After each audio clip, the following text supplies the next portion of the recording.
Division of polynomial by another polynomial. While dividing a polynomial by another polynomial, the dividend should be written as the factor of the divisor. Example: 9x squared plus 18x divided by x plus 2.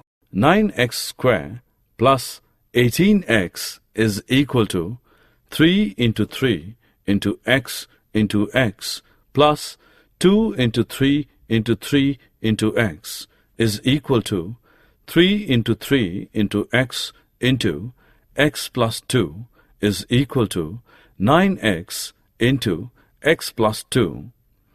9x squared plus 18x divided by x plus 2 is equal to 9x squared plus 18x upon x plus 2 is equal to 9x into x plus 2 upon x plus 2 is equal to 9x. Therefore, 9x squared plus 18x divided by x plus 2 is equal to 9x. For more such videos on all subjects, practice questions and a lot more, download iPrep and learn unlimited.